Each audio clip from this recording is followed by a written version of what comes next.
Guys,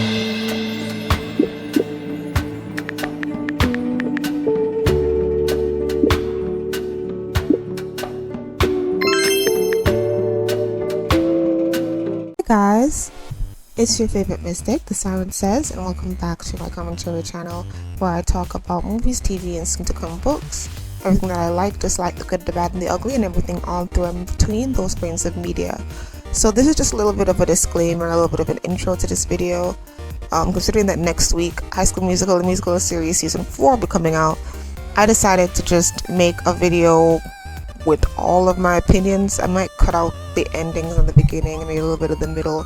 It's just sort of like a compilation video of the rest of the season. This will be episode 2 to 8. I think it only had like 8-9 episodes. So that's gonna be all my thoughts. You will be seeing the pictures or whatever.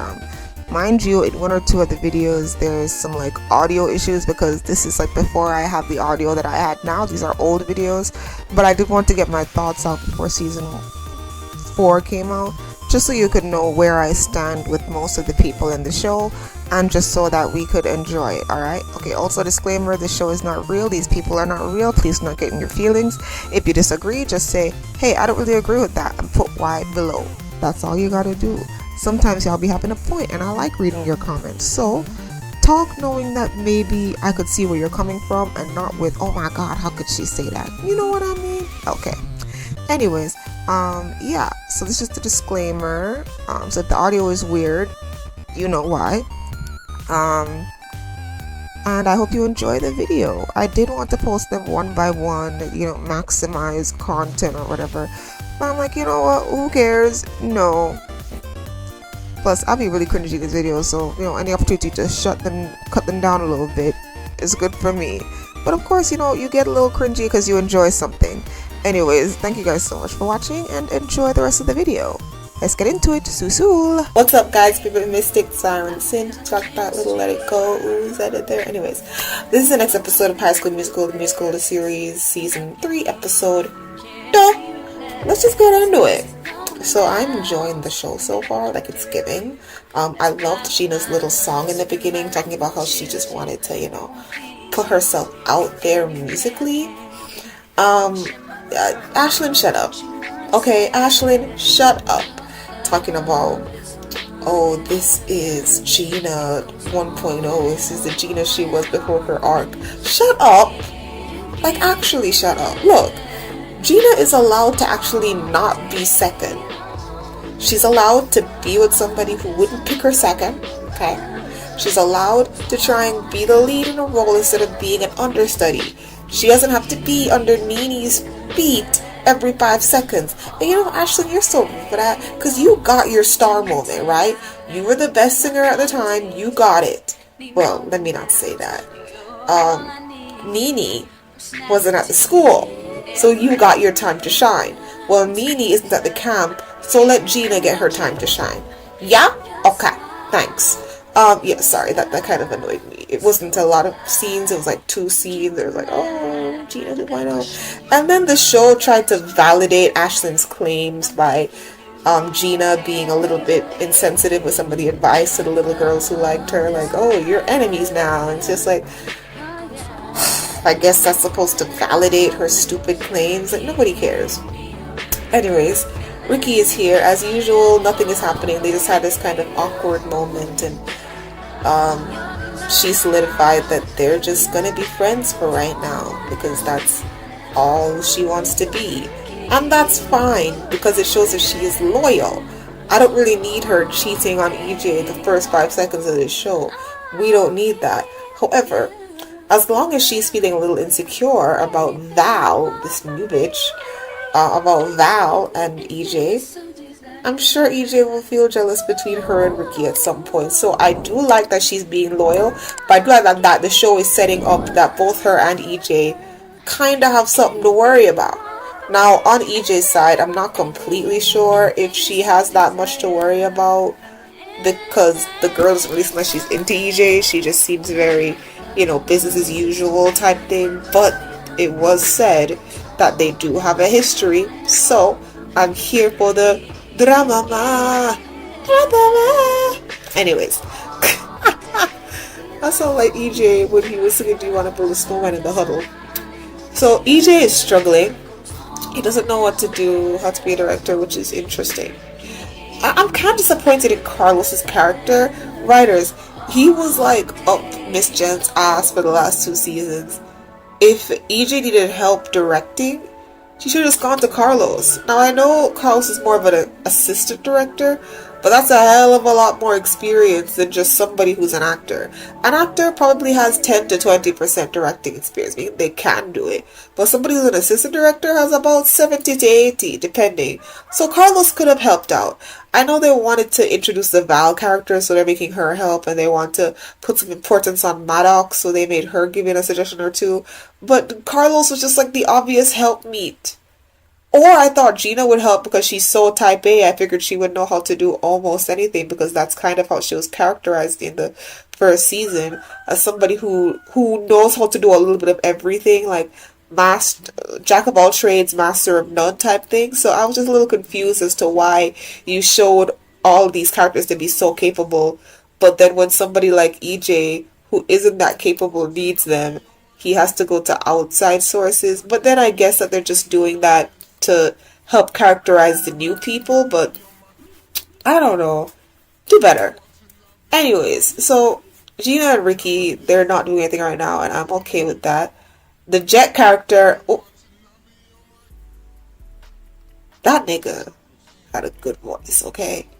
He was giving a little bit of John Legend with a little bit of, what's that nigga's name? With a little bit of Lucas Grabeel. Yeah, John Legend and Lucas Grabeel. That is Jet, okay? And they're obviously going to go into his backstory. I'm sure he's the secret main character, like the side main character of this show. Not too sure about him and Seb, but I did call it in the first episode, so if it does happen, I called it. Ricky called him a little Ricky because, he pulled a Ricky coming at the last minute and stealing the show. So that would be that as well. For a second there, I thought, okay, if Jet isn't gay, I want a showmance between him and Gina. But that's just because I'm extra. Like, that doesn't have to happen, but I had that thought, oh, I guess what they're planning to do. Don't think so, though. There's obviously some turmoil going on with Jet that he needs to figure out. So we'll see what happens with the Jet character. Loved his song as well. I want to skip forward to Nene. I'm a little annoyed. Here's why. She just kind of found out that somebody she knew when she was a kid is her dad biologically, and she just didn't have any reaction to that. She didn't have any reaction to him coming. There's no anger, no angst, just kind of like this, okay, cool. It's like, what the fuck? Look, this is a Disney show, okay? So it's okay for you to be cringe. In the last episode, I didn't bring it up, but they were doing all these corny ass dad jokes that didn't make any sense to me, but I let it go because it's a Disney kid show. Why in God's great earth is she having she's finding out some new information. I won't say it's a crisis. She found out this new information, Nene, and she's just like, yeah, okay. What? And then, of course, her meeting her dad and finding out that her and her dad do have stuff in common because they're both into music and stuff helps her write the song. So I'm glad they at least did that. But I was hoping she would have wrote like a somber song about going out on your own and not fully knowing who you are, but knowing who you're not. I thought that's where they were going to go with that. Of course, the song was good, like I said, even though I don't really want to see Nene around the whole group so that Ricky and Gina can have a second. God damn it. I do like her songs, and they are good, so you know what, that's whatever. Ashlyn is just background this season, and I know some people are going to be bothered by that, but I'm not, because she's annoying me. But I was interested in the last episode with her crisis with Maddox, where it was just kind of like, don't tell me who I'm going to be just because you know some people that were like that. Don't tell me just because some people came here and they broke up with people, that means I'm going to break up with this person. No, I am trying to put in the work so this will work. I like that. I like how headstrong she was with that. She didn't say all that, but she implied all that, and I like that. Courtney is having a side character moment, I guess. She's just there looking pretty. Oh, I almost forgot. During the auditions, that random black girl who's in the honeycomb just started singing, and I'm like, You see, Disney, this is your problem sometimes. And they used to do it back in the day too. Like, I will go on record and say, I love Zac Efron. Like, he was my shit back in the day, okay? Like, I used to love Jesse McCartney and Zac Efron and Corbin Bleu. But like, in High School Musical, right? We all know Corbin Bleu was a better singer and a better dancer. So why did Disney just make Corbin Bleu Troy and make Zac Chad? Because Zac doesn't sing well enough to be Troy. Now, it's iconic, right? And we like some of the song because he doesn't sound terrible. But we all know in terms of quality, Corbin should have been Troy. We know that. So in that same vein, Disney, you're still making the same mistakes. Where are these side characters with amazing voices coming from that you're not going to give much light in the show? You give Nene and Ashlyn the main roles, and I had to put Gina in there a little bit. But I love Gina, so I'm going to remove her as well. I'll put her in there, for example, and I remove her. You put all these white women and white women adjacent people of color in these roles, and they can't sing, right? But then you have background characters that are black, like Courtney, sometimes Gina, because sometimes Gina is very talented, more than the people who are on the screen, and that random girl, and the little girl that Gina was talking to as well had a better voice than her little friend. But those are the characters that don't matter. What is wrong with y'all? If you want us to really believe that these people are talented, don't put more talented people in front of them. This is actually my issue with Shake It Up. I didn't think that Zendaya could dance because the backup dancers were always better than her and Bella. Always better. I was watching the show and I'm like, okay, so they're auditioning for this dance and they get it because they're so cool. But then the backup dancers, who also must have auditioned for the same dance sequence, are way better than them. What is happening? And Disney is doing it again. If you want me to believe that the people you have picked are the best, stop putting people that are technically better than them behind them. Just pick up a bunch of mediocre people. There are lots of people in Hollywood that are mediocre that want roles. Take them. Because I'm not saying that Ashley and Nene are mediocre. They're not. But don't have Nene and Ashley and then be like the main people singing and they're the best voices in the thing. And then you just have some random side character in an audition with some Whitney Houston vocals. What? What? And then you have Courtney in the back with incredible vocals, but then you stunt her and you give her bad vocoding so it looks like she's not as good as the rest of them. I do not respect it. I do not respect it. And it happens with black people all the time, Disney, but it could have been anybody. It could be a random white girl. But usually, if it's a random white girl in the back, that's better than our main characters. But she's gonna come into the fray as a main character. You know, if it's a random black character, that's the best. Unless they're giving them the Gina comparison of being that or the Lily comparison of that person who's coming up and is terrible, then they might join the show. But usually if they're black, they're staying in the back. Usually if they're white, they're ending up like the Lily character. Do better. Do better, Disney, do better. Okay, rant over. I like EJ and Gina. I like how Gina was going to give him an out, like, if you're too stressed this summer and you don't want to worry about us, we can cool it down. And he was just like, you and me is the only thing I'm not worried about this summer. You're my rock. I care about you. I love that. He was affirming her. But you know, I like that because she needs that. She needs somebody who she doesn't have to worry about. My God. Because trust me, if she was with Ricky, we're worrying all up the door. Worrying all up the door. I hope Ricky gets a moment to himself because every time he's in turmoil, he just runs to women. And that's good for romance content. But if he's not going to run to Gina, don't run to anybody. Stick to your bros, have a bro moment, and leave it alone, Richard.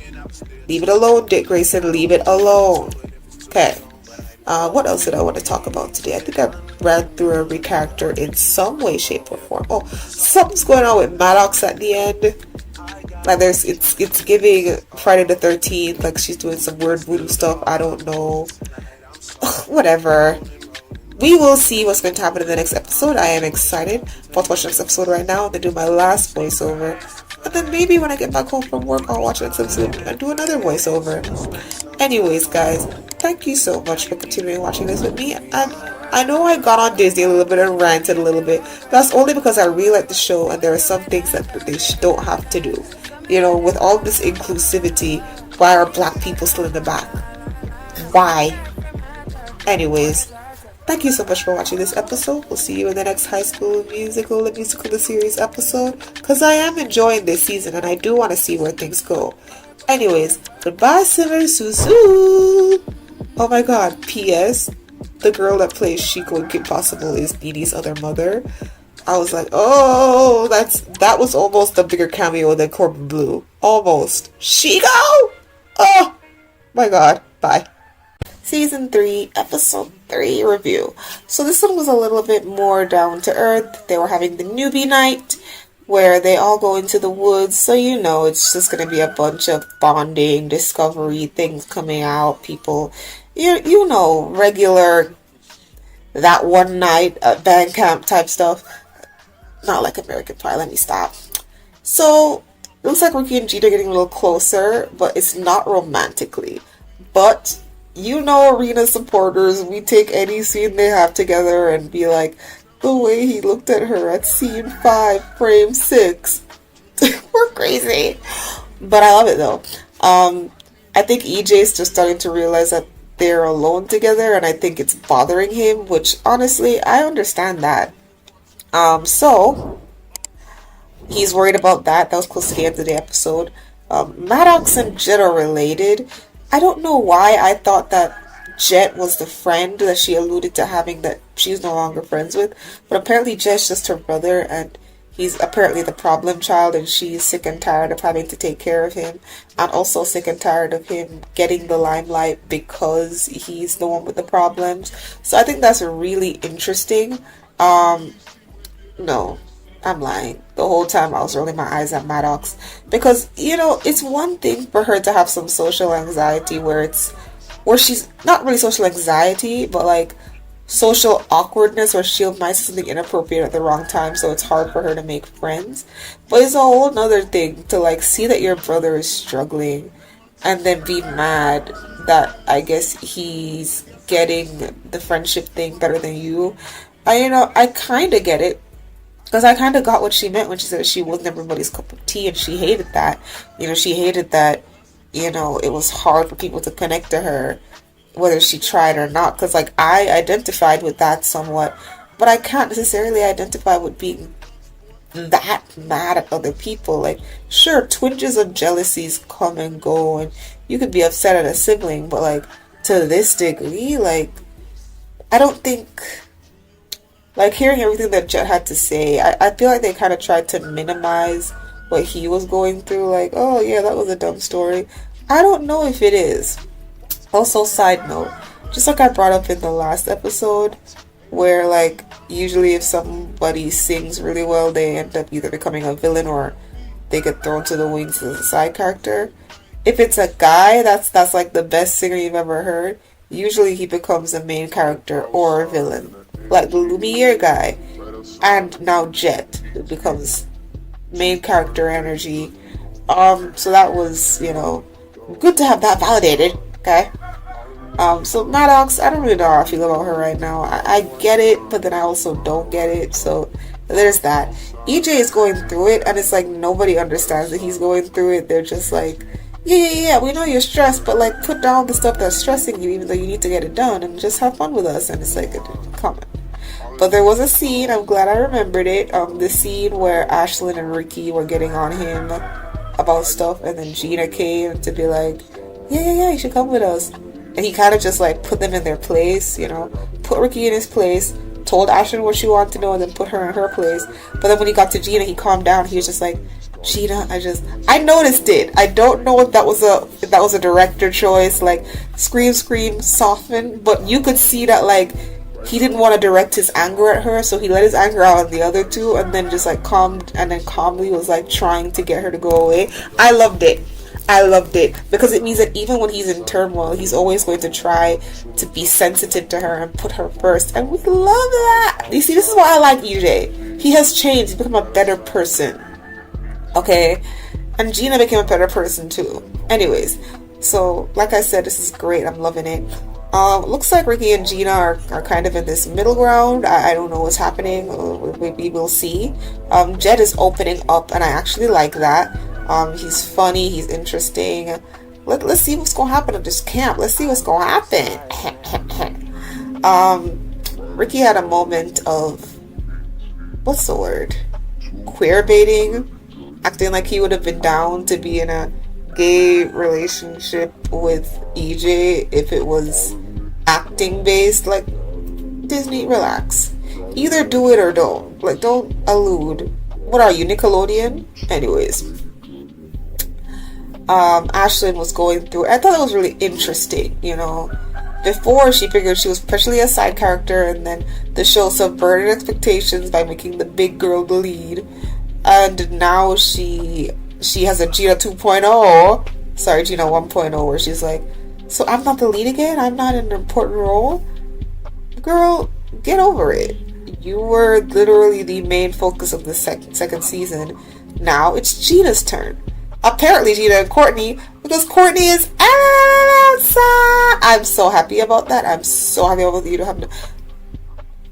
I needed Courtney to get some respect, because the fact that she sang the way that she sang last season, and she just got the teapot. She needed the Elsa. She needed it.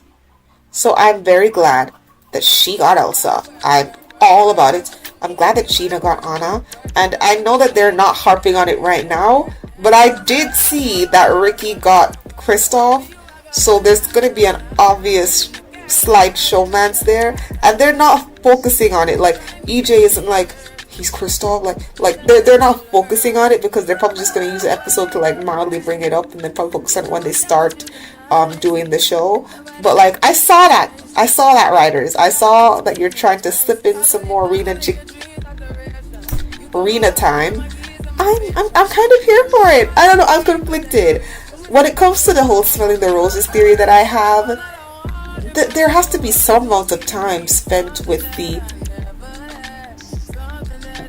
journey couple so that the destination couple can be solidified. You know, like, Gina and EJ have to have some sort of time together before her and Ricky can be established. But then again, depending on what the writers want to do with these relationships, because they're pretty good at writing decent relationships, they could just be planting some seeds so that when Rena happens, we have a whole lot to look back on for fan cams, and we have a whole lot to look back on for their growth as well. And Ricky and Gina have grown considerably, so I guess now is a good time for them to just kind of be like, hey, you're a little different from the last time I saw you. I'm so sorry, guys, if I'm going to be talking about Ricky and Gina a lot during these episodes, but Gina's my favorite, and Gina loves Ricky, so I love that for her. I like her and Ricky together. I loved her and Ricky together in the first season. I was so upset when he went back to Nene, but yeah, we're here. Oh, Nene was not in this episode. Oh well, we'll see her in the next one. I kind of skipped through Ashlyn's song because I just didn't care. And what's his name? Carlos, he's just doing background character stuff. Oh well. They're trying to make some of the Camp Counselors more forward characters. I don't really know how I feel about that. Like I said, Maddox is kind of on a downhill trajectory in terms of characters that I like this season. Corbin Blue will be coming tomorrow to see their first read. So we're gonna have Corbin Blue back in the show, so that will be interesting to see. What else can I talk about? What else?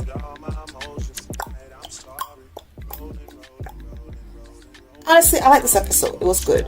I like that Courtney is getting some shine, even though she's still in the background, because that means that they're gonna be giving her more respect.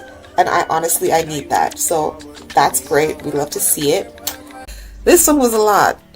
We finally got confirmation via Jet that, you know, Ricky is feeling Gina subconsciously. It's not in the foreground. They're not giving each other the wanting looks. But subconsciously, Ricky is, you know, he got Gina on the brain right now. And I think it's really interesting because, you know, I thought they were friend-zoning each other to, have a triumphant return of romance at some other point. But no, they are actually very much, putting up the love do-set a little bit. Gina isn't trying to fall for him, but Ricky is having some unrequited feelings, and I think that's very interesting to note. One thing I will say though is that I don't really like how EJ's been a little, what's the word?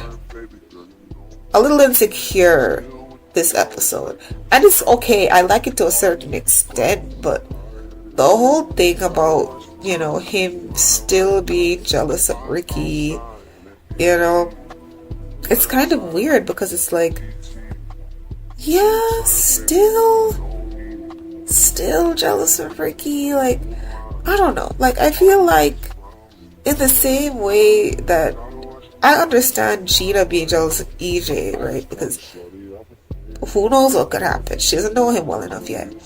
But with the Ricky thing, like, she's not gonna. But let me not say that, because she could. She could.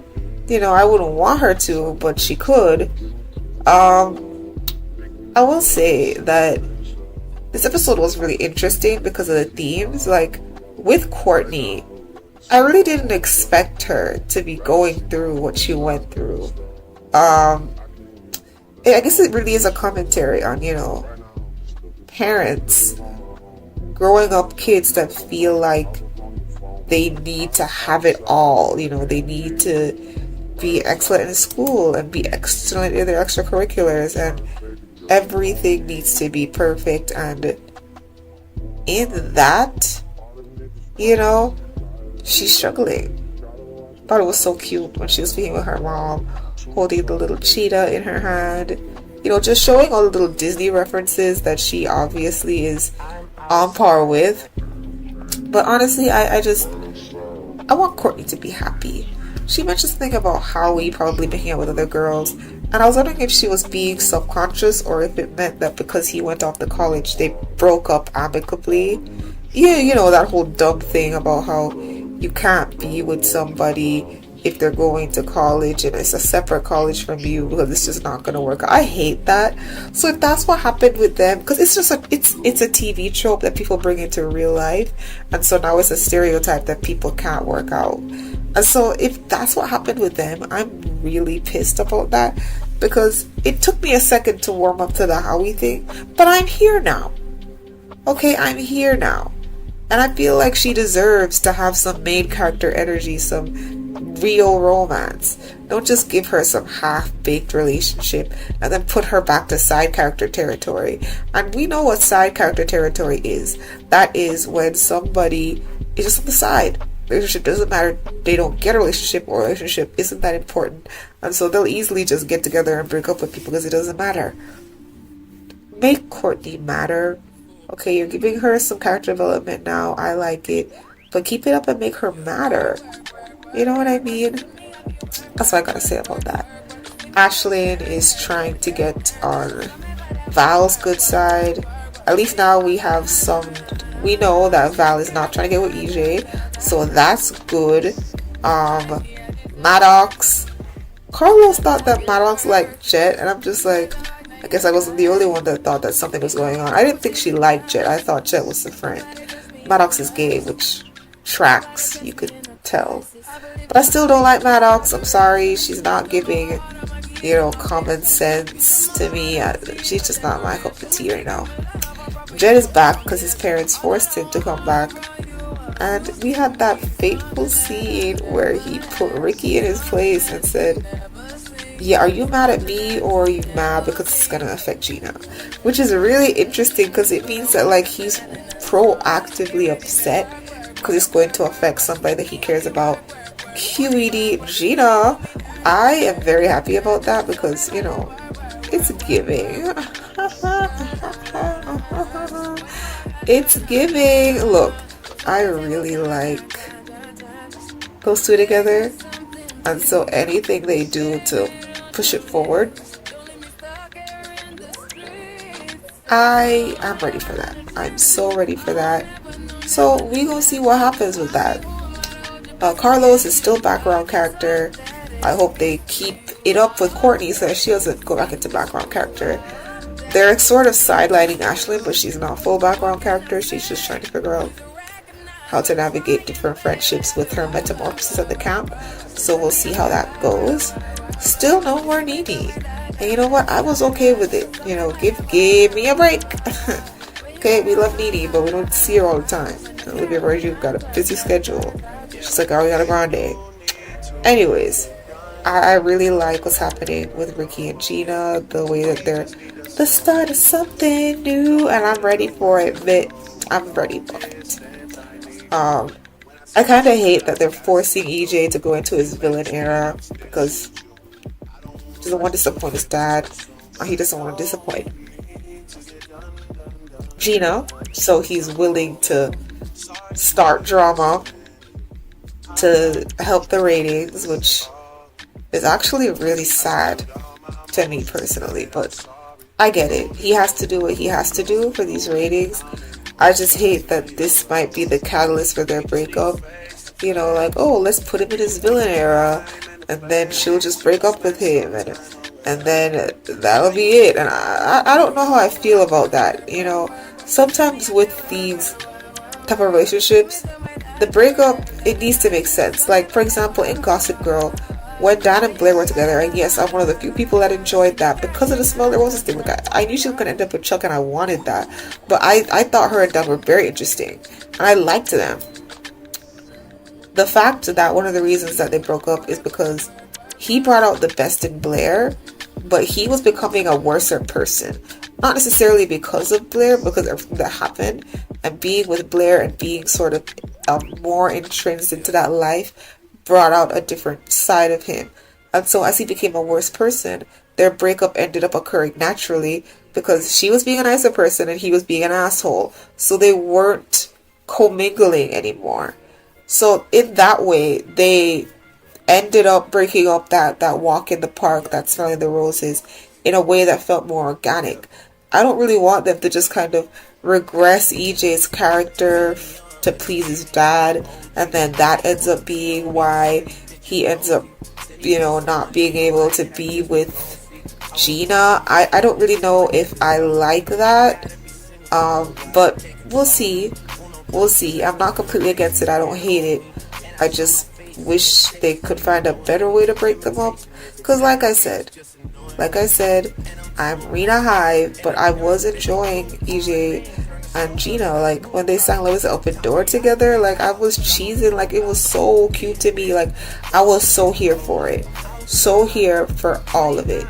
But in any case, it was a really good episode. I really liked it. I liked the themes, and I like that setting up that this season is probably even going to be better than the last one.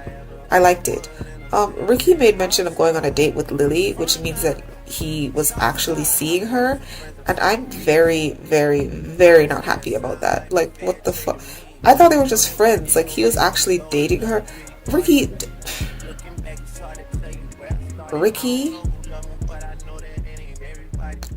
do better. Do better as a man. Do better as a human being. Do better. Because I have no idea where you think you get off. Where you think you get off dating Lily, but I'm going to leave it alone. Because it's none of my business. Fine. But that was just really gross to hear. Like, it was just like, ugh. Ugh. Do better. Ugh. But anyways, final predictions. They go break up within the next 2 episodes. That doesn't necessarily mean that Ricky and Gina are going to be something immediately. But if they want to try that, that's cool. But in the same vein of Never Have I Ever, I kind of wanted to slow burn a little bit more. That way when they end up together, I know that they're going to be OTP. Because I would hate for Gina and Ricky to end up being a smell the roses thing so that Ricky can get back with Nene. That would piss me off so much. That would totally piss me off. Right? Because in the same way Ricky has a bunch of options, and then he's going to end up going back to Nene, just the same way Gina has a whole bunch of options. Don't do it. Do not do that. Please, Disney, I'm warning you. I am warning you, Disney. Anyways, guys, episode 5. I really like this episode. This episode was giving. I was smiling through half of it. I really enjoyed it. It was campy, it was giving, it was lively, and I got a lot of scenes that I had to replay. Okay, this episode was only about half an hour, but I kept replaying a bunch of scenes, so I was probably watching this episode for a good 40 minutes. Okay, now number one thing I have to say, because I kept forgetting to say it since episode 2, I haven't wanted to say it. Courtney looks good. Okay, Courtney looks exceptional, and so does Gina. Gina and Courtney were giving looks this entire season, but Courtney has been giving the hairstyles, the outfits, the makeup looks. Nobody does it better than black women. Nobody. I don't want to hear any comments about it. Her and Gina look the best in the entire show, and I'm proud to be a part of their ethnic group. I'm proud. Okay. Anyway, now that we got that out of the way, let's talk about Jet, because he's like the most on my mind right now. Ooh, I know nobody's perfect. Just my mind's in the right place. Look, oof. That song is going in the playlist, and I don't usually say this for any of the songs of this show. I usually enjoy this show for the music a little bit, mostly for the story. I've never been like, oh, these songs are so good, I have to replay it. No. But this is the first song from this show that I'm going to replay. Also, the song that Gina and Ricky did, that was kind of mirroring the conversation that Anna and Kristoff had, where it's like, oh, you're crazy, you can't fall in love with one day. They made a song off of that, and I really like that. So I thought that might have gone to the playlist, but I think that's mainly because I just love Gina and Ricky, and the chemistry was off the charts. But let me go back to Jet. I loved that. I loved his little story. I loved his song. His song was giving. He was giving this entire episode. And plus, I don't want to get ahead of myself, because I will just start spiraling. But does Jet like Courtney? I mean, like, okay, he doesn't have to. They don't have to go that way. But Courtney made it seem like her and Howie broke up amicably because of that dumbass can't date if you just started in high school because college. They did that. So she's single, right? Now, mind you, she hasn't even looked at Jet, but they can work at that. Jet agreed with her. She was all surprised, and he kept on agreeing with her that she was right. And then, when Val or maybe Carlos said it, pretend that Jet is really into Courtney, he kind of looked down and did this whole like anime boy look. You know how anime boys be looking when they have a crush? He did that same anime boy look. So I'm like, is Jet feeling Courtney? Now, this might be a little bit of a tangent, but I'm kind of here for it. I'm sorry. Look, I think it would be so cute. And mind you, I didn't even see it coming, and I should have, because I'm that romance bump that just be seeing romance where there is none, like just crazy when it comes to these shows. I'm like, is that a ship? Like, I just be looking like, radar, ding, ding, ding. Is that a ship? Is that a ship? No, just a fish, not a ship. But like, I'm excited. I hope they do it. If they don't, fine. Ricky has given me enough for me to be okay with the show that I don't really care what else is going on. But removing Ricky and Gina, I wouldn't mind if they made Jet and Courtney a little thing. Why? Because it means she's getting more character moments. This season, they're putting her more at the forefront, showing more of her issues, showing her relationship with her family, relationship with her friends, giving her a little bit more backstory and a little bit more development. The next thing she needs is a little romance, okay? And I'm fine with her pushing it off at first because she's like, no, I'm doing this for me, you know? But she also kind of did that with Howie already. So I would love to see another side of her, not the side that wants to be independent in a relationship, but the side that just wants to be understood by somebody. And maybe Jet can understand. I'm thinking too much about it. I'm getting too excited about it. But long story short, Jet and Courtney, I approve of that message. I want to see it. I'm sorry, guys. I really want to see it. And his voice is gorgeous. Like, he has the best singing voice I've heard in a while. It sounds different and it sounds good. I think Courtney deserves somebody who's talented. I mean, Howie was talented. It was actually one of the things that helped me get used to the idea of her and Howie, because I was not with it at first, you know. But you know, her getting the little theater bad boy, like, I'm sorry, it fits! It fits! She's getting a main character role, because to be very honest, I love Gina, but I feel like Elsa is the main character role. So she's technically getting a main character role, and then she gonna get the baddest boy at the cat. Look, I'm here for it. I'm here for the dramatics, and I'm here for just a tiny little arc for her. Okay, just a tiny little arc. You don't have to do too much. Do just enough. This is one of those things in this show that pleasantly surprised me. I was pleasantly surprised when they put out there that Jet might like Courtney, because I'm like, of course you would. She looks the good. She sounds the great. And she is that girl. And she makes all the sense. So, you know, why shouldn't he like her? Move on to Jen and Maddox. Apparently they have some issues. He didn't treat her very well when they were younger, and now he's going to try to make up for that, so we'll see. However, I'm not Team Maddox. I know I should be Team Maddox because he hurt her. I'm Team Jet. Okay? He's gonna apologize to her or whatever, and then they'll get over it. Whatever. I don't like Maddox. Get over it. I know it looks like he outed her to her parents or something. I guess that's a point of contention, but until she says that verbatim, it's Team Jet all the way. Sorry! Guy! Anyways, let's get into the next character. EJ and Gina. I'm a tiny bit annoyed. As the president of the Smell the Roses Club, I don't like how they're ending it. And I don't usually like how people end things. Gossip Girl was a one-time thing. The way they ended that in Blair, I was kind of okay with that. Most TV shows don't find a way to replicate that in a way that's good for me.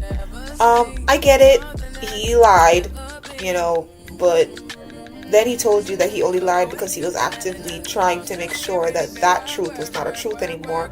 So he figured he would wait to tell you until it wasn't anything to worry about, which I understand why you would be upset, but this upset? I mean, I'd rather hear my boyfriend say that, hey, something bad is gonna happen, but I'm trying to make sure it doesn't, than him just being like, I didn't tell you something bad was gonna happen, and I'm not gonna do anything about it. You know, at least he's trying to do something to fix it.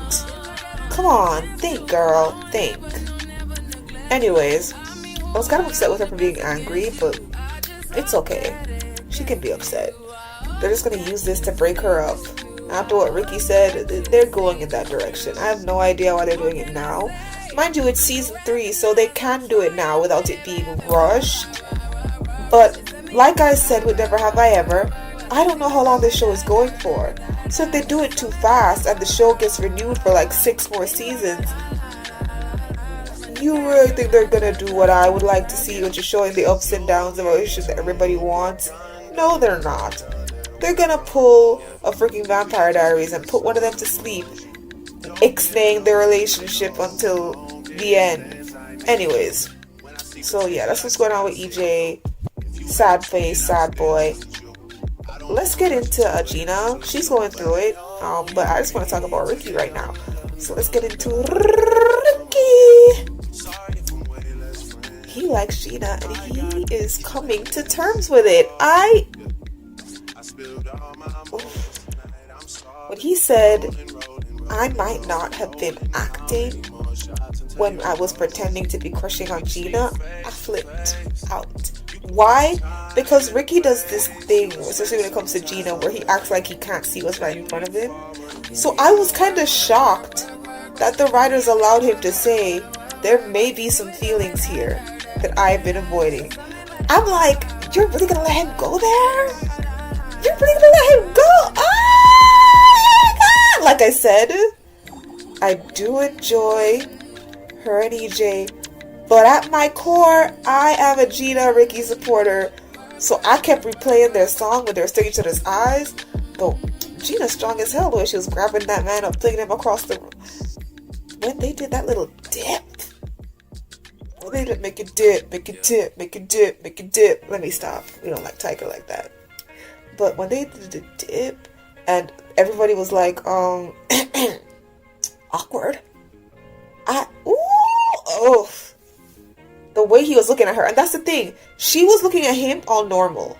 Like, you could tell that she was half acting, you know, like the part where they were over by the beams and he was standing over her and she was like all backed up against the wall. I was like, Disney, what is this scene?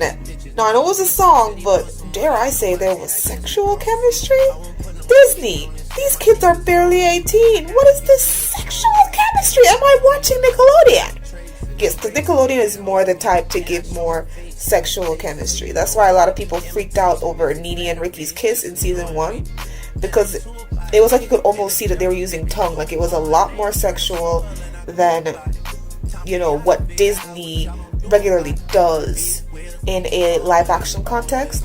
Nickelodeon does it all the time. Like, if you watch iCarly, kisses in that show, they rival the Nene and Ricky kiss. Like, that's just regular for iCarly and Victorious and all those other shows.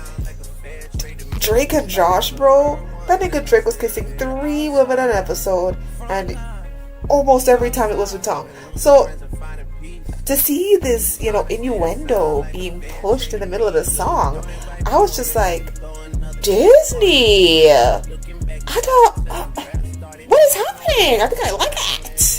So there was definitely sexual chemistry there. But like when they got on top of the podium, they were doing their last little notes, and he was just looking her up and down, looking at her lips. I was like, Joshua, is that your name, nigga? Calm down.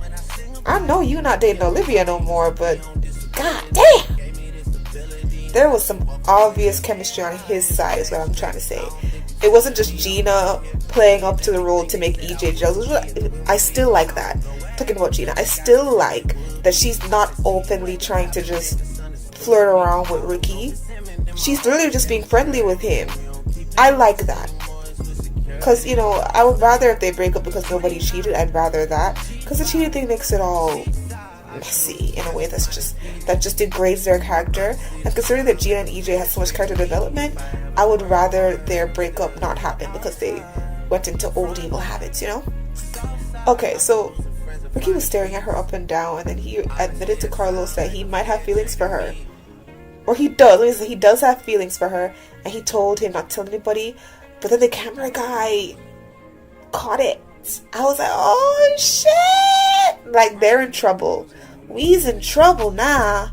They're in mad trouble. Like, let me tell you, this episode is giving. This episode was giving. I was smiling, I was laughing, I was going back. This show is it. This show is it. And I'm so happy that I decided to give it a hate watch so I could find out how much I loved it. Because that's what happened. I decided to hate watch it because I thought it was going to be bad. Because Disney has a reputation, for me personally, of doing wrong with shows like these. You know, even just the idea of doing a show like this in the first place is wrong to me, because how are you going to beat the original? You're not. So I'm glad that I wanted to prove myself right by watching this show, and I ended up being wrong. This is the stuff I want to be wrong about, guys. I would love to be wrong about a show. I would love to be like, this is going to be trash, and watch it and it not be trash. That makes my entire month. Not my day, my month. So being able to watch a show and have the goosebumps and to squeal like a 10-year-old watching a show again, I love that. So I love this episode. I did. I love that Ricky is finally trying to accept how he feels about little Jean, okay? And I love that Gina is still being a loyal person. Now, mind you, in the next few episodes, Ricky might try something and she's going to remember that she has feelings for him, because it took her a hot minute to get over that. And then something might happen, but I will say this. I'm happy with the way the show went and is going. I really like it. I really like it a lot. I like it a lot. I'm loving this show. You see how it got me singing? My heart is in the right place. I'm going to download that song. Yeah, it's giving. Jet is giving. Ricky is giving. Gina is giving. Courtney gives everything, the whole plate. And Carlos giving in this episode. I thought it was hilarious. His little Real Housewives take. We love to see it. He was very useful. The acting was cringe, but when it was real, it was real. And I loved to see it. Oh, guys, this was a good one. This was a really good episode. It's my favorite of this season, and nothing's even happened. There's a lot of stuff we're alluded to, and the music was the best of the entire show. Sorry. There are some songs that had some impact in this show, but these two songs, "What is in the right place" and "What do you know about love?" Those two songs are my favorite out of the entire show. Personal opinion. So yeah, I think that's all I want to talk about right now. I cannot wait for the next episode. I need to see the drama right now. So, anyways, guys, please like, comment, and subscribe. Let me know what you thought about this episode as well, and what else you think I should be reacting to. I'm going to be reacting to House of Dragons because I can, and I'll make a video about it next. And this video? Question mark? Now, this one was not as good as last week's one. Like, the singing was just meh, and that remix of It's On was cringeworthy. But the storylines are moving. The demise of Gina and EJ is swiftly approaching like wildfire, and I feel a little bit uncomfortable about it because of the way they're ending it. But it's fine. I'd rather they end it because she just feels like they're not compatible anymore, even though really it's just because he's busy and she can't wait. Let me get into that. So, he's stressed out about the show, so he's doing everything he can, getting help from all places, working on it hard, viciously, because he wants to stay with her. He keeps telling her that, but all she's seeing is that when she's having camp moments, he's not there for most of them, which I understand. But girl, he's only working this hard, not even really for the show, but so that his parents won't separate him from you for the rest of the time he has here before he goes off to college. Okay. This show likes to make things as realistic as possible, which is why it's doing a mockumentary reality show type style. Why is it that you're gonna make her break up with him because he's busy instead of something else? And Ricky at the end of all of this, being all like, "Oh, I know what I'm gonna do. I have a plan." Richard, like, absolutely not. Absolutely not. Like, I feel like, in the bravest of honesty. Alright, so, as I was thinking, I thought to myself, is Ricky planning to break them up? Because Jet brought up that his sister Maddox and her ex-girlfriend Madison became exes at the prom. Oh, bringing up the prom. I liked that.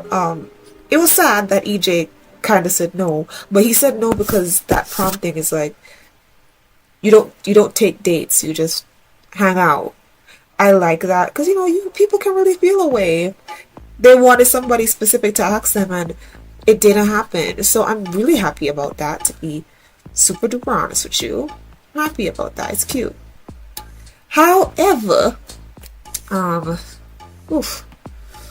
Gina and EJ are plummeting. Ricky is up to no good. Honestly, it's going to shit. It's going to shit in a shit house, and I don't know how to help. Okay, so how do I feel about this episode? It was a little boring than the other one, but it was still exciting because these storylines that I'm looking for have gone through. Jen came through today to help EJ. Even brought up that Carlos could be his assistant, but then said don't use Carlos. Carlos should have been helping a long time ago, but whatever. So, they're doing this game, which was really reminiscent of the Disney games. Reminding me like Jason Earls and Corbin Blues and Disney games. Like, I felt a little bit of nostalgia with that. And I know, with a show like this, it's all about fueling the nostalgia and everything. But seeing Corbin Blue and Jason Earls is what fueled my nostalgia in this episode. Even their little fight sessions is what fueled it for me as well. So, the Yellow Team won. Jet made some other comments talking about, go Courtney, go, whenever I was looking at him. It's so subtle. I think it's subtle, but my theory about Jet and Courtney might culminate at the dance, and I am very, very, very, very, very excited about that. Okay? Please let it happen. Please let it happen. Please let it happen. Now, I know how it sounds because I was upset about EJ and Sheena. Does this mean I want EJ and Sheena to still be a thing? Not necessarily. The writing has gotten so boring when it comes to them that it's not even interesting anymore. But I'm blaming the writers for that. They could have made the relationship more interesting while we wait. And like I said, as much as Gina has changed and Ricky has changed, I'm not sure if they're ready for each other right now in a way that would be feasible for the story. That's all I'm trying to say. So, I'm not really ready for it, but if it happens, it's going to be explosive and passionate, and I'm here for that. Also, the fact that they're probably both going to be 18 when this happens. Disney, how far are you planning to go with this? I'll leave it there for your imagination. You know what I'm saying? You know what I'm saying? Ashlyn, mini rant. Why is it that television shows always tokenize everybody? Just token. You never think, you know what, if we already started with the tokenized diversity, and yes, I'm calling it tokenized, Disney Nickelodeon does not care that deeply. If you're already starting with the tokenized diversity, then build on the ones you already have before you just magically make somebody else on the spectrum.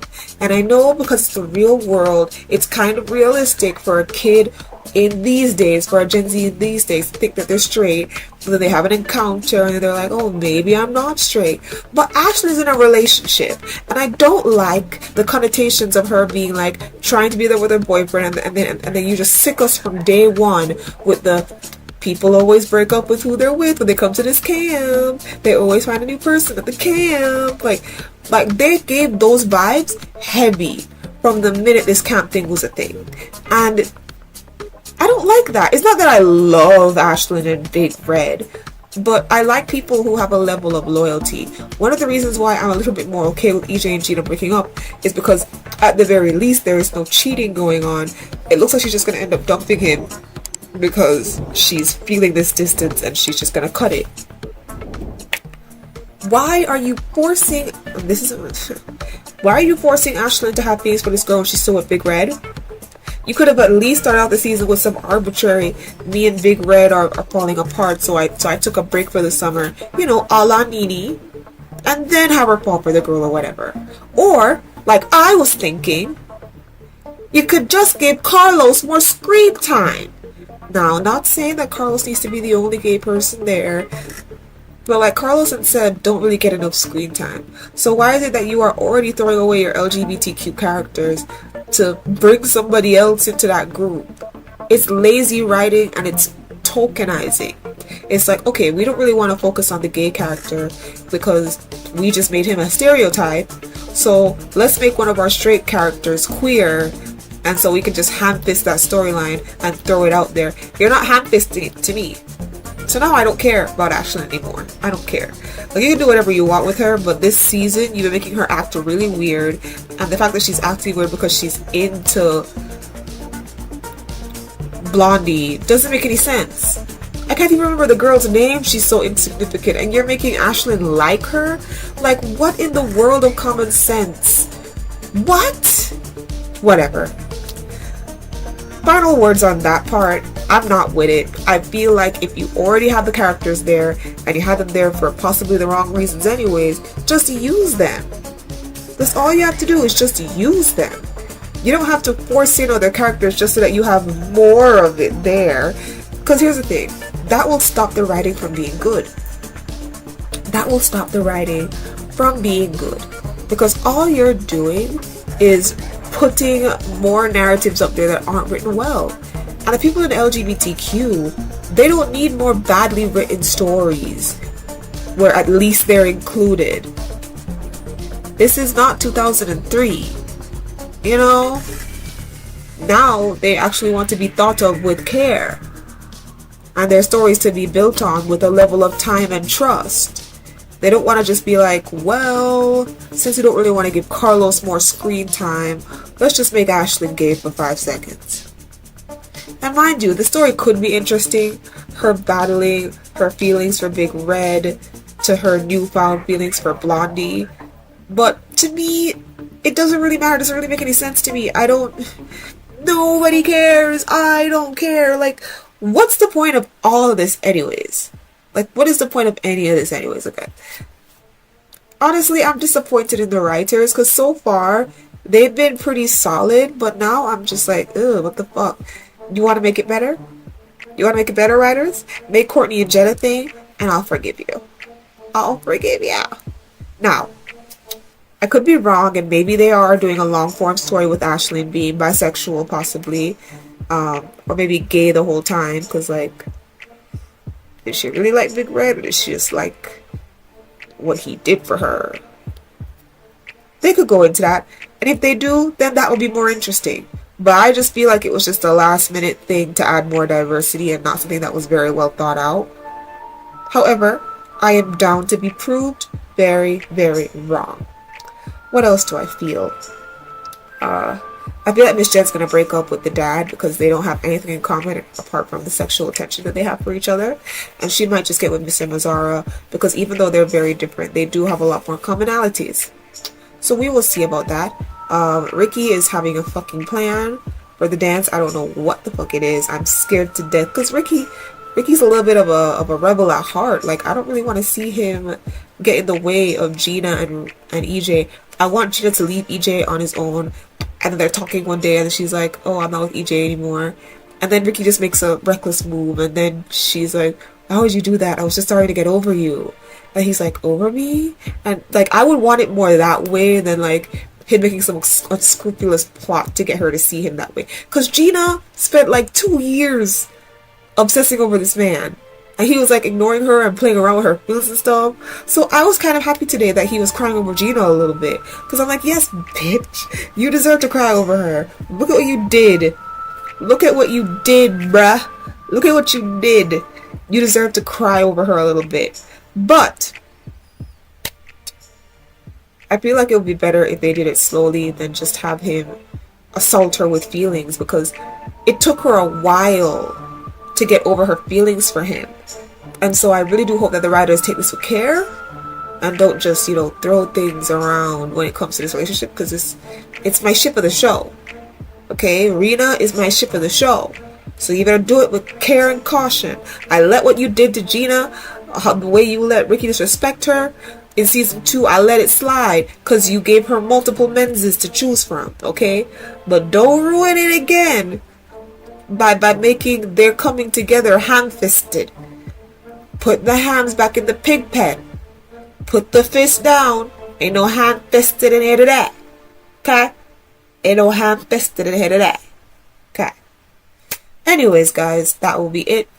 The next episode is definitely going to be way more exciting. We'll see what's going on with that. Anyways, it's on, guys. Gotta push to the limit. See you in the next video. This is gonna be short because nothing really happened. And I know you're gonna say, what do you mean nothing really happened when they broke up? We knew they were gonna break up, and we knew that it wasn't really gonna make too much sense, but it was gonna happen. Let's just get into that. So I knew they were gonna break up at some point. For some reason I didn't think it was gonna be this episode because, sometimes the show can subvert expectations by doing things faster than you expect or slower than you expect, which is decent enough. So they broke up, and her reasoning is that it's starting to give her PTSD from when she used to move around a lot and not have anything stable. And so because the relationship wasn't stable, she feels unsafe and unheard, and so she wants to dump him. And I'll give the writer something. At first, I was completely annoyed with her tonight because I'm just like, girl, like, yes, he's busy all the time, but it's only for now. There's a lot riding on it. But when she explained what she was going through, I was like, oh, that actually makes sense. But you don't really expect them to go there. That's what I'm saying with this show. It always surprises me with the level of character development that it wants to give its characters, because I really didn't think that she was going to be able to like have such deep emotion, so that was a cute moment. So what happened? They broke up. EJ cried, I cried for EJ because nobody gives a crap about EJ but me. It's just, the facts of life. But Ricky, yeah, we need to discuss this. Ricky decided, right? Big man decided that today was going to be the day he lets her know how he feels. And for some reason,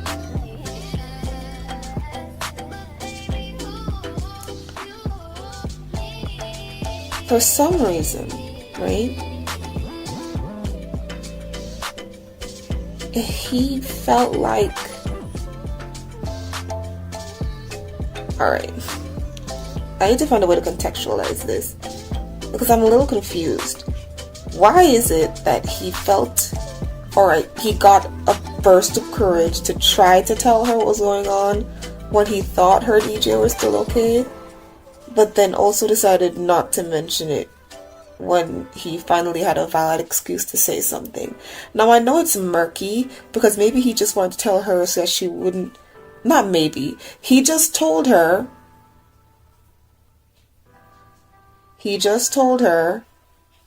so that she wouldn't have to find out another way. I can understand that that's probably where this is coming from. He just didn't want her to get blindsided. However, even in all of that, I'm still kind of like, okay, you didn't want her to get blindsided, so you're going to tell her that you're into her while she's dating somebody, what? But then I'm like, you know what? They're endgame for me, so I don't care if it starts messy. The show doesn't have to be perfect, where everything has to be perfect, fine.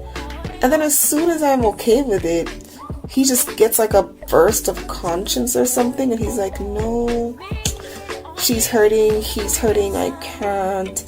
And I'm just like, so now you give a crap? Like, I'm so confused, guys. I just feel like he shouldn't even have said anything. He had enough going on tonight. Why was this important? It's confusing because it recontextualizes things. It's like, why would you ever say anything, right? While she's dating EJ. That makes you look really slimy as all hell, okay? And even if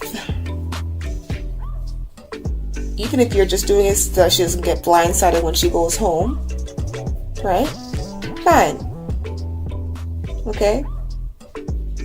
Even if that's the reason why would you decide then not to tell her when technically you have an out now?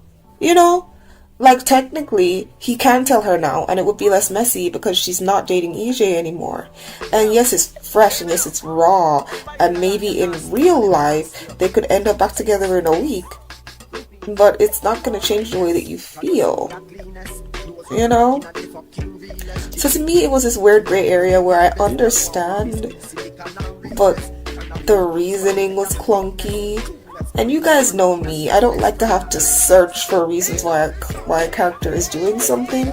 It kind of just makes it seem like y'all should have done a little better with the execution of the scene, because I don't like having to validate a character's reasoning because there's way too many options it could have gone down. That's what it is. So there were so many areas that Ricky could have taken, that Gina could have taken, that the whole thing with Redhead, I can't even remember her name anymore, she's becoming irrelevant.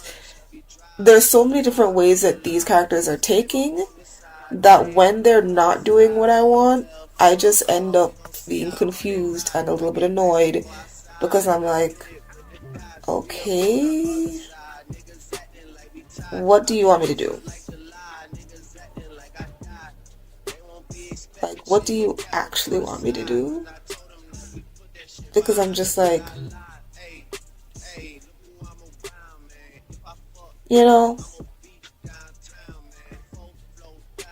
but you know what it is? It's literally just that I'm waiting for something with this show. This show is in no way perfect, but I'm waiting for something.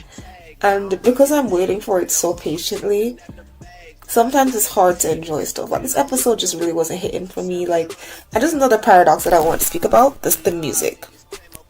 When I was going off in episode 5 about how great the episode was, and I said the music was good, I meant it.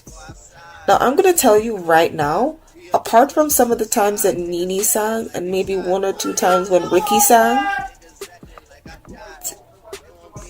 I'm telling you, apart from some of the times when Nene and Ricky sang together, and Nene sang separately, so when I went on and on about how great the music was, it's because it was the first time the music was super memorable and it didn't have to do with Nene, you know?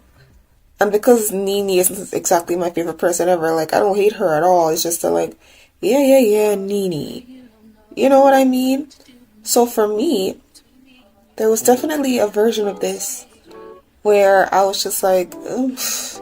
Like when they did Demi and Joe's song, I wouldn't change a thing. Jet sounded great. And they all did. Jet especially. But like, I realized what's wrong with this show for me personally and why I don't necessarily go off for it all the time, like before this season.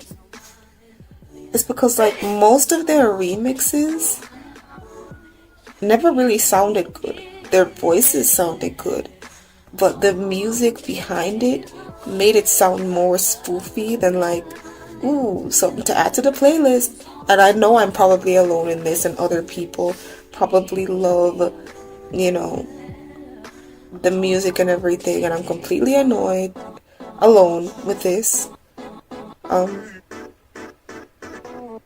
You know? And,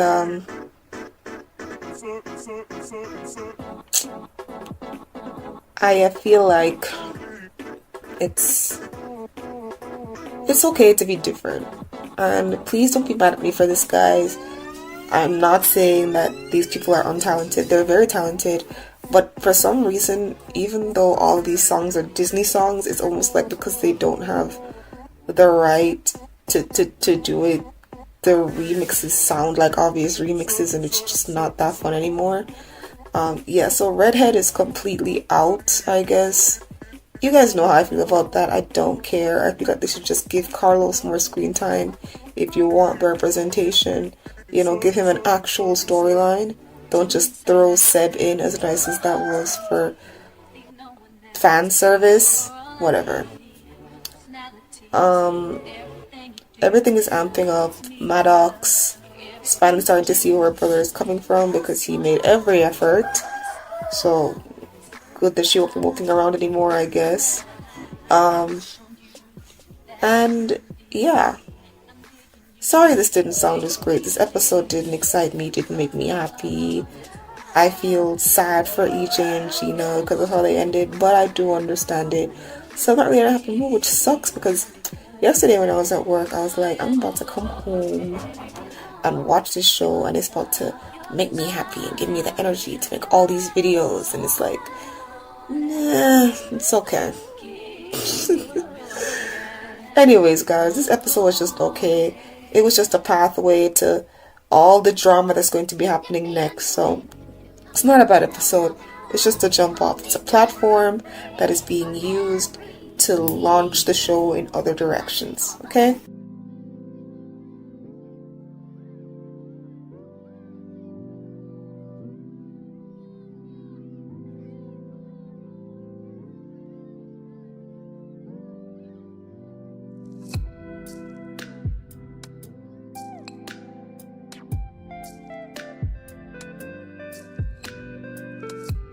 Right, so at first I wasn't really feeling this episode, but it got infinitely better, and I'm happy I watched it. Now, let's just get into it. Rita is here! And I mean officially here, not the flirting and the moments that were leading up to it. No, like, it's officially here, okay? And I will admit, I am a little bit worried, just a tiny bit worried, because it's a little fast, and I mean a little. It's not really fast because it's season 3 and it was at the end of the season, okay? So it's not that fast, but I really hope the writers aren't trying to like throw somebody else in the mix. Like, you know, they're super happy, but then Jack comes along and he understands moving around and he's giving something that Ricky isn't giving, and I just don't do it. Don't do it. Okay, that's one of the reasons I didn't like how quickly they ended her and EJ. And yes, it was fast. Not because I want to see her and EJ together forever, but because I wanted it to be a decent amount of time so that when she got with Ricky, we wouldn't have to worry about anybody else coming in the mix because she already had the perfect relationship outside of Ricky. So now when she is with Ricky, she knows that it's not perfect, it's home, and it's complete. And I'm just so happy they're together. But I have to be honest, guys. I have to look at it from a writing perspective. Usually what they do, if they end up putting certain people together this quickly, and it's not that fast, but sometimes you just don't know. So here's what I'll do. I'll just make a couple of requests. Writers, please don't try to make the relationship interesting. You gave us 3 some odd years of seeing Gina be completely manhandled by Ricky emotionally. Okay, we got it. Do not put any mix up into the relationship right now. Okay, even though Jack coming in and sowing seeds of discord would be kind of interesting, you know what? Fine, I'll allow the Jack thing. But let's pause on Rena for right now because we need to talk about Gina outside of Rena, because I love her when it comes to Rena, but Gina, you did EJ dirty, and I'm not gonna get off your head about it. And there was somebody who commented in one of my prior videos, I think it was the Jet and Courtney video, saying that he was doing all of this, EJ was doing all of this to please his dad, and Gina was just a good byproduct. So like, if that stuff with his dad worked out, then he'd be able to stay longer with Gina. I see where you're coming from with that, but this episode proves that that wasn't all that it was. Yes, he cares about his dad a lot, but as soon as him and Gina stopped being a thing, he stopped trying so hard and making the play his entire personality. To be frank, he gave less of a fuck. He gave less of a crap. And I think that that means something. Now, of course, you could say that he probably just gave less of a crap because he was heartbroken about Gina, not because it wasn't all about his dad mostly in the first place. And you know what? Fine. Different strokes for different folks. My opinion is that it's equal. He cared equally about Gina and equally about his dad, but because he had to do the play to get the good outcome of having his dad be proud of him and having Gina be a part of his life, he made the play his central focus. He wasn't calling his dad and texting his dad the whole time. No, he was focusing on the play because he was hoping that if the play did well, then he would get more time with Gina after the play and his dad would be proud of him. So I think it was more equal. I don't think it was just all about his dad only. Of course, this episode did recontextualize things a little bit where he wanted his dad to be proud of him and he's never gotten that, you know, like in Kronk's new group, to get the big thumbs up from Papi, you know? But, yeah, I think it was equal. And that's why I kind of have an issue with Gina in this episode. I have an issue with a couple people in this episode, but I still enjoyed it. Gina made it all about her. And like I said, I give kudos to the writers for the last episode because I did understand where she was coming from. They made it make a lot of sense. So I'm not mad at her for the breakup. But what I am upset with is that she didn't see that she wasn't the only one in the relationship. It was kind of really selfish. It's almost like the only time she knows not to be all about herself is when she's with Ricky, which is why I say Rena is supreme, because she's a better person when she's with Ricky. She just is. So at least in that way, I know that she's not going to be completely self-centered with Ricky involved. But it's almost like she didn't see that, like, okay, maybe he's not giving you all this attention, but there's some obvious reasons why. You know what I mean? And so, I was kind of disappointed in her, because here's the thing, right? Even I didn't understand how deep this was for EJ. Even I didn't understand. But when he started crying to Val and everything, I was like, oh my god. This is a big thing for him. Like, him and his dad, there's some deep wounds there. And I thank you, writers, because I was asking in the back of my head, I think I put it in one of the comment sections, I was also hoping that they would have given EJ, you know, if it is really about his dad, give some more backstory to that, more intrigue so that we can see what's going on. And they definitely did, so I'm very happy about that. But still, it was sad to see EJ like that, you know, because it's like, god damn, like, he really is broken up about it. And I wish that Gina had been there for him in that moment, even if it wasn't about relationship, right? Let's say she breaks up with him because it's not stable. Okay, cool. But then be like, maybe we wouldn't have worked out together, but I've always respected you and you've always been my friend and we've always been there for each other. Because they have. Like, they started out the show as like the antagonist for the heroes of Nina and Rini. And then they bonded because they were both people that had to change to be accepted with the group. And they were both people that did some really terrible things for the sake of their character. And so they did have each other's backs essentially. And it's just kind of sad that they lost all of that during the demise of their relationship. I really wish that Gina and EJ had been there for each other a little more. But it's alright. Rena was the goal. Ricky and Gina were the goal. And they're here now, so this will be the last I speak about EJ and Gina in a sad way where I miss it, because, hey, what I really want is here. So I don't have to smell the roads anymore. We have reached our destination. I just hope now that we've reached there, you not throw in no more big curveballs. The only curveball I will accept is Jack, but I don't want to see no breakups, though. I don't want to see no breakups. I like to see Ricky jealous. And let me get into that, what I want to see with Ricky and Gina. Gina spent a lot of time fawning over our boy Rickster. I want to see him fawn over Gina. If Jack comes back in a later season for a small cameo, I want to see him get jealous. I want to see him a tiny bit insecure. I want to see it. Because I think Gina deserves some reciprocity for all the feelings that she had for him that were not reciprocated. So he needs to reciprocate them back now. Like right now. Now. Okay? That's what I want to see. And I said what I said. Okay, I also want to see them be happy. I want to see the affection. I was a little disappointed that they got together because Gina said something. Why couldn't Ricky say something? Every time anything was even close to starting between them, it was because Gina said something. It would have been character development for Ricky if he had said something, right?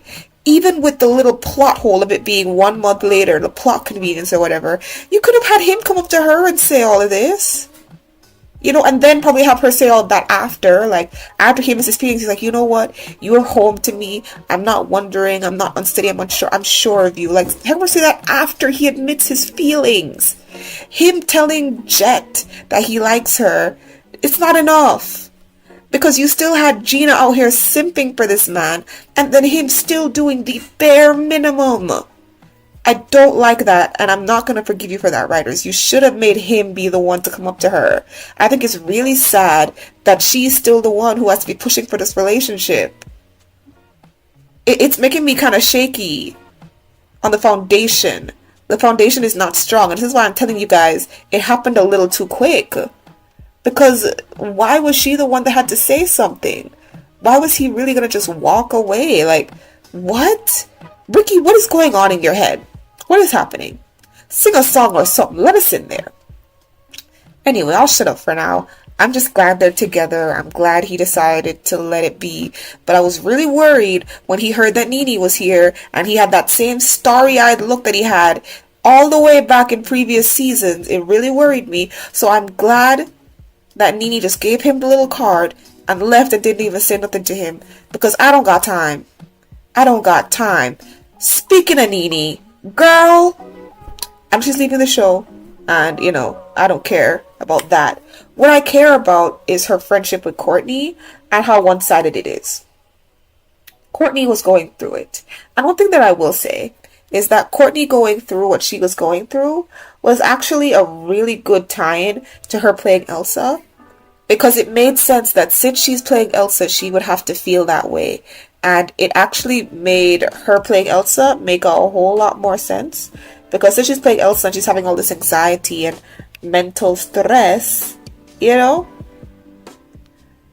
I feel like that was great, personally. Great, great, great, great, great. What else? What else was I feeling? So, I feel like Nini's a bad friend. And they wrote her that way. You came here. She's feeling a panic attack. I like that they made her mental trauma realistic. Like, her getting a burst of courage one moment does not mean that everything's over. And I like that. Which is one thing I really like about this show. It really does try to be different. And it tries to be deep. And it tries to add in themes that other shows on this channel might not have even added back in the day. So I did like that. But it's like, Nini, you're here. Why aren't you here for your best friend? And they had this little half-ass scene where Courtney catches her in the room and they sing that song that they sang in... Is that season 2? Possibly season 2. I can't remember. Maybe season 1. And all I could think is, I get it. They're trying to forge a sisterhood between Gina, Ashlyn, and Courtney. But like, Nini, that's your best friend. You must know that she has some mental trauma going on. Why didn't you come to surprise her specifically and cheer her up? Because I remember there were countless times when Courtney was there for Nini when Nini needed it. Countless times. So for me, I'm kind of feeling like, why couldn't you also have been there for her as more than just a, oh, let me decorate your room all cute and stuff. Like, I'm sorry, I didn't like that. I'm glad she's gone because she wasn't useful anyways when it came to anybody but herself. I'm so sorry, but it was just like, girl, be a better friend. Because I don't understand what's happening with you, and I don't respect it. I don't respect what happened with Courtney. And I know it's a nitpick, and people probably didn't notice it, but I was just kind of like, wow, so you're not even going to comfort her? I would have loved if she got her confidence because she knew that her best friend had her back. You know what I mean? I know that she's leaving the show, so this could also be a way of them helping her establish that she has people other than Nini to help her through, and that's fine. But what they could have done is they could have had Nini come and help her through the song, right? And then after Channing turns off the lights, which I hated. Why'd you have to do it when she was on the stage? Excuse me, sir? Anyways, after Channing turns off the lights, you could have had a scene where like Gina and Ashton came up and held her down, and then she sang again. To show that, yes, her best friend has her back, but when her best friend is not around, she has other people who have her back.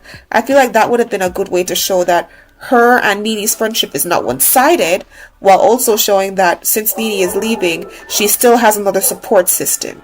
You know what I mean? So if that's what they were trying to portray, that she has another support system, they should have at least still put it that they're still best friends. Because I don't know how much she knows, but at this point in time, we're not sure that, well, obviously she knows now because it's been a month. But at that time, she didn't know that Nini was leaving. So please, just do the friendships better. Do the best girl friendships better. Because I'm not with it. I wasn't with that. It kind of pissed me off and made me mad at Nini. And she's leaving. Why do I need to be mad at her when she's going? You know, do better. Anyways, on to nicer things. I love Miss Jen. I love her. She's just so great. I am so here for her.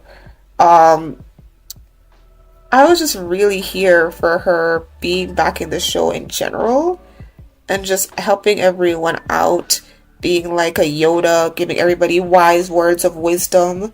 Like, you know what? We love to see it. We absolutely let us see it. I was really happy with Miss Jen this episode. I loved everything that she had to say. I loved seeing her. Realized I really did miss her. And so when they go back to school for the last year, I'm going to be happy to see her again. So we out here with it. We live, we love Miss Jen supremacy.